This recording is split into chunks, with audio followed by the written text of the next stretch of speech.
My Mars and Ravana, I either use these to fight and defend the beacons that I've already captured, or I can use these bots to fight off enemies that are guarding beacons that they've captured. I can use these to push enemies off of the beacon and recapture them. So I've got potentially 3 mechs for getting beacons, 2 mechs for protecting and fighting for beacons, and I will either start with my crisis first, and I'll get into position, I'll snipe the first person I can, I'll wait for a harpy or a siren to fly up in the air, and I'll blow them into pieces. I'll get a couple kills, I'll look for a Skyros, and I'll make the Skyros's day very unpleasant. And if things go well, I'll stay in the crisis. If things go well, I can run a whole battle in the crisis, blowing enemies away, keeping my allies safe, taking out enemy snipers, drawing enemy attention, using my phase shift to avoid mothership strikes. And usually after I lose the crisis, I'll immediately go to one of my beacon cappers. Or sometimes I'll start with the beacon capper, and if I get taken out by somebody at long range, I'm like, oh, okay, I got something for you. I'll drop the crisis in, walk around the corner, and they'll probably be within range, and I can very quickly get revenge on that person. But you don't want to be in a situation where your team is behind. You're losing the beacon war, like the enemy team has 3 beacons and you've got 2, or even worse, if the enemy team has 4 beacons and you've only got 1. If you're sitting in a mech like your Natasha or your Seraph or my Crisis, if you're losing, you're not helping your team by hiding and sniping, even if you're taking out the enemies. Because at some point the enemy team's going to realize, okay, that person keeps killing us. They're going to realize they don't have to leave cover. They've got more beacons. They can just hide behind cover and let the beacon meter win. And that's when you need to realize, hey, I need to hop out of this mech and switch to one of my other mechs. I need to push for a beacon. That's very important. You need to know when to stay back, when to snipe, when to change your tactics, when do you need to fight, when do you need to run, when to brawl. And these are things that I'll go into detail in other videos. I'll make like a dedicated video on how to beacon cap. I'll show you how to scout. I'll make a video going in depth on how to brawl. I'll give you a video, specifically talking about how to snipe. But alrighty, I'm already in my second video. Let's talk about weapons. As you'll notice, in most of these situations, I tend to have all of the same weapon types. 4 needles, 3 gothic feiners. On my crisis, I've got 3 reapers because I only have 3 reapers. But my reapers are level 9, level 12, and level 10. So those are some pretty strong reapers, even though I don't got 4. These are hitting really hard. So rather than put it on another long-range weapon from my 4th slot, I decided to slap on my Ansel and level it up to 10. So I've got a shield with 89,000. About in battle, it comes up. I don't know how or why, but in battle it shows up. My energy shield shows up as 99,000.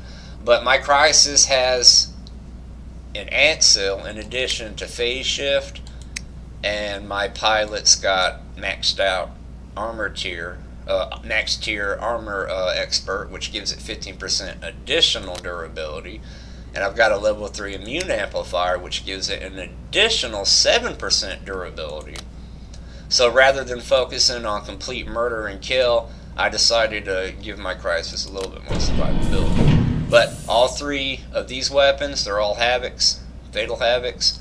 You'll notice on my Ardent Imugi that, well, you can't necessarily have all the same weapon when you've got multiple hard points.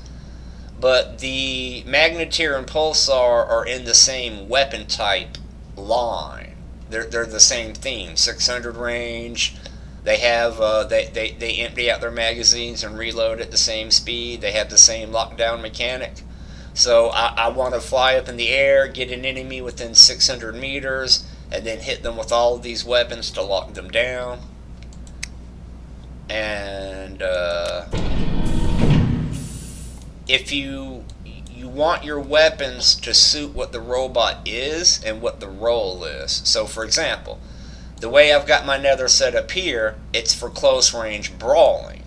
So Nether has the mobility, it's got the speed and the ability and the mobility to close the distance and get into close range. These weapons only have a range of 150 meters, but that's okay because the Nether is a robot that can get easily into 150 meter range of the enemy. So this bot allows me to get into position to use these weapons very effectively. Of the two legendary pilots for the Nether, I'm using the one that does not give shield breaker. So because of that, another bonus of me using these weapons is these weapons bypass shields. So I don't need it. I'm not losing shield breaker by not having that pilot. I'm just using a unique weapon combination to cover that. This pilot gives me regeneration on each use of my ability. So this setup is for getting beacons and for fighting people off of beacons. But just as easily, I could give my Nether 4 of these Sheriff Magnetars and use its 600 range to lock down enemies before they get to a beacon, zip to the beacon and get it, and then zip back into cover. Rather than brawl with my Nether, I can use it as a sneaky little sniper to fight over beacons with. There's many options. But if I were to mix and match weapons, like have 2 Magneteers and then have 2 Needles, my 2 Magneteers couldn't work together to lock down an enemy as quickly as 4, and 2 Needles aren't going to give me as much melee potential or Aegis Shield ability as 4 Needles. So I'm specializing in a unique role and focusing towards that role. And because of my options and the way that I've explained it, I have the repair ant because I've got the regenerating pilot, and I've got a jump module because the primary point of this whole setup for this mech is to go after beacons. And sometimes just being able to jump over a wall can get you to a beacon faster than anything else.